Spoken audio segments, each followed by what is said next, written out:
I just want to do God's will. The kind of revolution that the world needs is a Christian revolution. If you want a miracle, you've got to expect it to happen.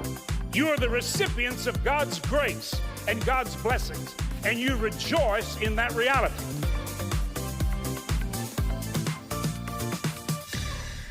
Hey everybody, welcome back to Life Today Live. I'm Jordan Murphy. It is wonderful to have you, and I don't know if you're anything like me, but there have been some things in my life that if I would have known the outcome, I would have not made it through. I would have dug my heels in the mud, in the sand to be like, God, please no, I don't want to do this. But it was those really, really hard moments that I can look back now on the other side and really see God's blessings and God moving. And it was in those times that I had never felt closer to the Lord. And our author today, Vonna, knows all about that. I mean, she has such an incredibly powerful testimony, you guys. Not only does she share her story in this book, Glad I Didn't Know, but also the story of some others, just talking about resiliency and lessons learned through life's challenges and unexpected blessings. So, Vonna, thank you so much for being on the program with us. It's a blessing to have you today. Thank you for having me. I'm looking forward to it. Yeah, absolutely. I've got to know, I loved the title of this book, Glad I Didn't Know, because when I was going through books, I was like, glad I didn't know what? It just immediately grabs your attention. How did the title of this book even come about? Well, just because every story that came up, the idea was, wow, I'm glad I didn't know, or I would have, fill in the blank. And so after hearing that from myself and others so many times, it was like, well, I think that's kind of a no-brainer what the title is going to be. Right? Yeah, that's awesome. Keep hearing the theme over and over. I think what's so amazing about this book and unique is that it's not only your stories, but the stories of some other people. How did that come about, and how did the Lord put that on your heart to include? Well, actually, I had written all of the stories, all of the chapters for the book. And when I was done with it, I was visiting with a mentor and we were talking through it. And I realized if I did that and included those, I was concerned that people would read it and then say, oh, that's nice. That's how God worked in her life. And what I really wanted to see was, no, that's just how God works. And so took out half the chapters and invited 16 other people to come in and each share their own Glad I Didn't Know story. And one of the things interesting about that was that when I asked them to do it, because of the publishing turnaround, I only had about 30 days to get their stories. And I asked them, and from the moment they said yes until they gave me their story, I just prayed for them every day. Because I had stories in mind, but I intentionally didn't ask them for specific stories. I really wanted what God laid on their heart. And so with a little fear and trepidation, I would pray each day, Lord, I don't want 8 cancer stories. I don't want, but I left it open-handed, and to see what God orchestrated and how he wove it together is just beautiful. Wow. That is incredibly powerful. How did you meet these 16 people? How did you choose them to be a part of this project? Well, I happen to know all of them through different avenues. So some of them, I serve on the board of World Vision. So some of them are connected with World Vision, who the royalties of the book are split between World Vision and Team, which is a mission sending organization.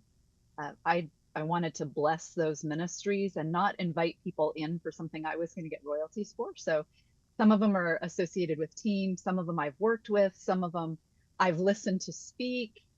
So just a variety of places. And I kind of kept a list, and every time I heard someone's story and thought it would be interesting, I put them on the list. Wow, that's incredible. And it's wonderful to see how God just totally worked in those details, and you put in all the work for your book, and then you took half of the chapters out. How did you decide what to keep and what to take out so that you could make room for the 16 people that God had put on your heart? A couple of things. One was being able to work it around the other stories that came in. So I didn't determine it up front. I kind of had an idea, but I waited to see what those were. And then to make sure that the theme of it wove through really beautifully. So I just waited to see and put it in. And then once I did, chapters got moved around and some got inserted and taken out. The nice thing was I had some flexibility, which you don't always have, right? So it was great to be able to do that. That's awesome. That's incredible. And I would love to just dive into your story for people that don't know you. Man, I've read through this book. Your testimony is incredibly powerful. Could you just start giving our audience a taste of what the Lord has brought you through? Sure. Well, fortunately, he doesn't do it all at once, right? Amen. Amen. And so I'll give you just a few highlights. I would say each of these stories is kind of expanded on, but I'll walk you quickly through the way that you teed it up. So I grew up, I used to say in rural South Dakota, and then somebody said that's redundant. Oh. So now I'm just more cautious. But had a beautiful, childhood. As far as growing up in a small town, everybody knew everybody, which was good most of the time. But my parents had a really volatile marriage, and they divorced when I was young. They were not believers. We went to church every Sunday because we were religious, but we didn't have a personal relationship with Christ. But the kindergarten through second years of my education, my parents wanted me to have a good education. And so they put me in a Christian school. And that was a safe haven for me. And when my parents divorced, I tell people that are personality type aficionados, I was an only child. And then within 2 years, I became a middle child in two families. So go figure that out. Yeah. So I was in public school for 4 years and begged to be able to go back to Christian school. Through that experience and really some people that spoke into my life, I came to Christ. Side note, ultimately, my family over the years has come to Christ. So it's just a huge blessing. Praise God. But got married, and then, some of the rest of the journey, we had helped my brother-in-law as he passed away of cancer at a young age. He was 42. He had 9, 11, and 13-year-old children, and he was divorced. And so we commuted from Colorado to California to help care for him in his final months. And I was only, 27 years old. We had a not quite 2-year-old at the time. So I was at Anne Graham Lott's ministry working with them. Wow. And their CFO took me to dinner one night, and she said, "Tell me what's going on in life." And I told her, and she said, "You're learning lessons that I was in my 50s before I learned." And I said, "I'll wait." Yeah. let me wait. But God used those. We had a miscarriage. Then we had a baby that was born 3 months early. Wow. And the hospital staff said, "We have early babies and we have sick babies in the neonatal intensive care, and your child chose to do both." So we walked that journey. And then there are just a number of other things, right, over time. But they all lead to where God's brought me to in this journey, just like they do everyone else. Yeah, absolutely. My goodness. It's like the term, when it rains, it pours. And it seems like that has just happened in so many seasons of your life. But I think the thing that is so just purely incredible is the fact that you have somehow found blessings in these things. I mean, sometimes one of these things would happen to somebody and they could just be jaded for the rest of their lives. How in the world have you been able to have positivity and kind of walk through these things and still say that God is good? Well, I say it's like a faith muscle, right? The more you use it, the more you do. And that's why this book is so important to me, because the power of story. Jesus used stories. Yeah. And our stories are so helpful to other people. And that's why I want to share them. It's why I wanted other people to share them. Because there are things that, like you said at the top, I'm so glad I didn't know. I would have avoided it. But each of these chapters shares a story, and then it has a glad I didn't know summary of what the person's glad they didn't know. And then then lessons learned as a result of it. And then 3 questions for the reader to apply. And so these were difficult times, and I never will downplay that. But I want people to understand that, because they're going through difficult times. And when they do, I want them to understand they can look back on their past and see how God's led through that. They can also be encouraged by other people's stories of God's faithfulness. So he really just calls us to be obedient with the next step and the next. And I I don't know how great a theology this is, but I will say this, the passage in First Corinthians that talks about the Lord not giving us more than we can handle. I think at times what that means is he doesn't show us everything that's ahead. Yeah. That's what we couldn't handle. But he shows us the next step, and we do that, and then the next step, and we do that. And over time, we're able to see, okay, this hurts. This is difficult. But I've been in a similar situation before, and God's faithful. Yeah, and building up those muscles of, like you said, I've been in a similar situation before, and maybe they don't look identical, but building those faith muscles, and you had that from a very young age when walking through some dysfunction with your family. You said your parents had a really volatile relationship, and, you know, they divorced when you were young, and some people feel like divorce can just walk with them for the rest of their lives. Is that something that you found true for yourself? Yes, and let me clarify why. Because we often hear people talk about the impact on young kids when there's divorce. Some people choose to stay together till kids graduate high school. I mean, there's just a lot around kids. But we continue to live with that as long as we have parents. For example, what do you do when you get married? I had a stepdad that had been involved in my life for years. Yes. So who walks me down the aisle? Who gives me away? Because there's this tension now. Can they behave themselves at the wedding dinner, right? Yes, Vonna, I walked through the same thing. I walked through the same exact thing. I know exactly where you're at. I'm walking with you. Yes. And then, okay, so you've done this one too. Whose house do we go to for Christmas or for Thanksgiving? You thought that was over when you were a kid and you ate 3 Thanksgiving meals, but alas, it's not.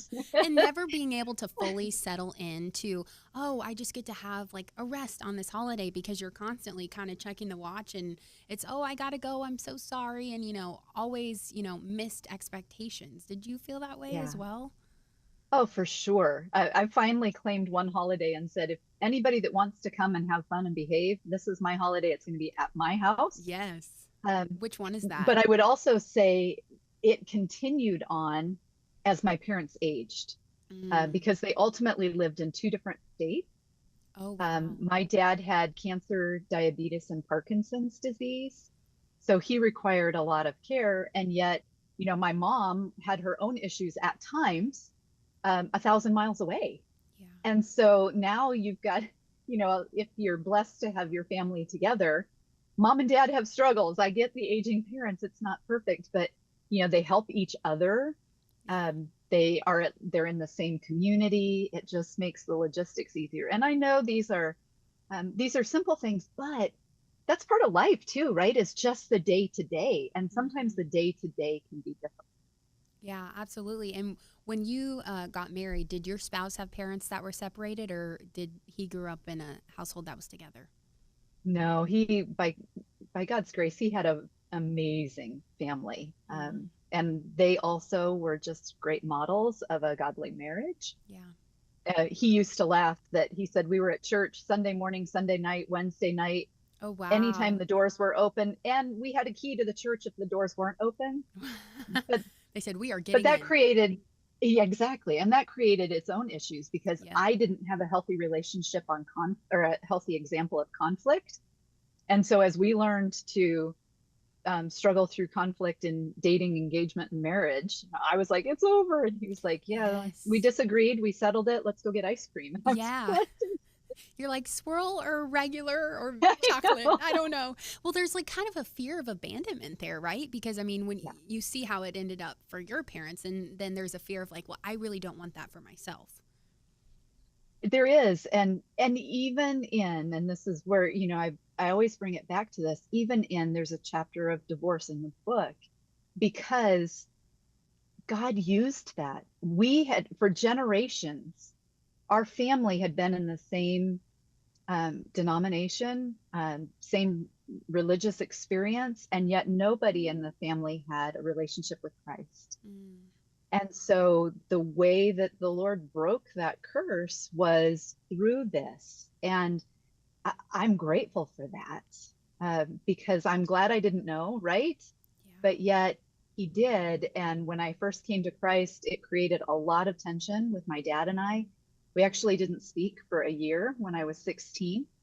Um, but when he did come to Christ later in life, part of what did that was that he wanted to know what was so important to me that I would be willing to abandon our relationship. And that always kind of bothered him. And so that was one of the many things the Lord used, but it was something the Lord used. And so I'm glad, like, I didn't know, or I would have, acquiesced to make things right. And I'd have tried to avoid confrontation and do all that. And it might have resulted in him not coming to the Lord. So Wow. again, just another example of our lives and the way the Lord works through them. I'm over here, you're telling this story, and I just have chills, like little goosebumps all over my body, because a lot of times we have those things in our lives that just feel like such pits. But when God takes that, we read of it all the time in the Bible, of God taking something out of nothing, having beauty from ashes. But to hear it in kind of a modern context, to hear it in your story, like, that is just so powerful, of there to be beauty in a place that there was once so much grief and a lack of personal relationship. And you also shared about a different kind of grief of losing your brother-in-law and kind of being a caretaker for him.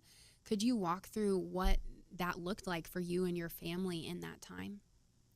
Yeah, let me start with my encouragement so that I don't miss it. I remember days in the midst of that, one in particular, that I was driving to run an errand. And I remember sitting at a stoplight and looking around at every other vehicle that was at that stoplight and thinking, life is normal for all these people today, and life is not normal for me. And so, for anybody that's watching this that is not having a normal day or week or month or year, God knows that. I've actually gotten to the point where there are some times where I'm at a stoplight and I just pray for the people in the cars around me, because you don't know what their story is. Yes. But it was difficult. Fortunately, our daughter was not quite 2 yet, so she flew for free, because we took turns commuting from Colorado to California to care for him. Wow. And so for that period of time, about the only time our oldest daughter saw daddy was at the airport. So if I said, we're going to the airport, she'd say, to see daddy. And to care for the emotional needs of his 3 children, to honor him, to help balance the relationship with he and his ex-wife, with their kids. And at the same time, my brother-in-law and I were really close. And he was especially close with my husband. So this was not you do for family type thing. This was, we loved this person. Yeah. But God chose to take him. He didn't choose to heal him. He chose to take him. It ultimately, one of the things about that was that it put us in contact with a couple that were friends of our brother-in-law.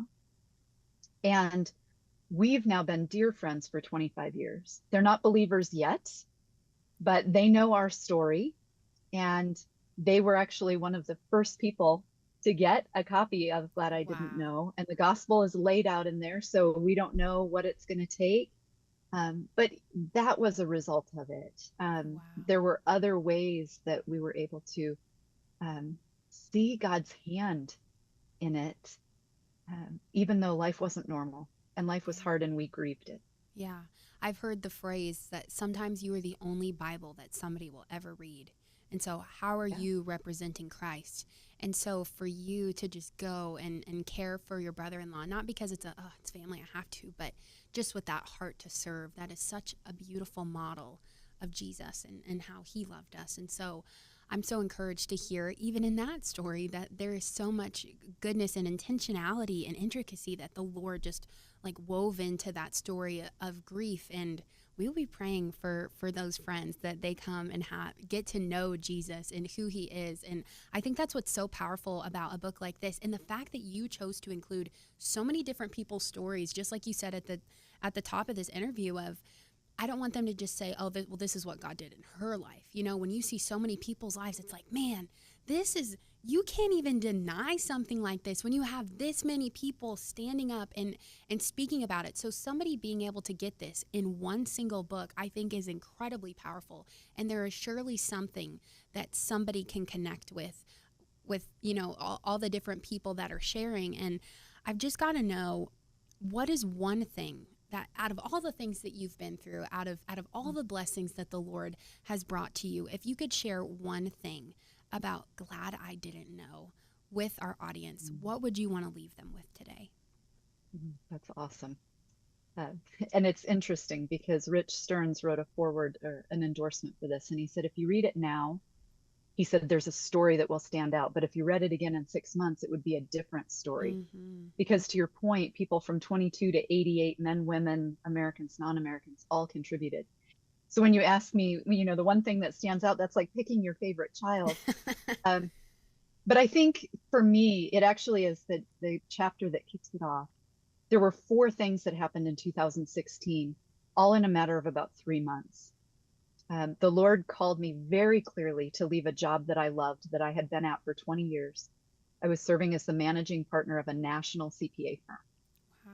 And I argued with the Lord, if you haven't done that before, don't waste your time. He's really good. It's almost like he knows us. It is. He called me to do that. So I was walking away from that job that I loved. A week later, our high school senior was being recruited for volleyball. I won't go into it because she has her own chapter, but the first game of her senior season sustained a serious injury. 2 weeks after that, she and my husband were on a recruiting trip, even though she was on crutches and hadn't had surgery yet. And our house flooded. And we were out of our house for 4 months.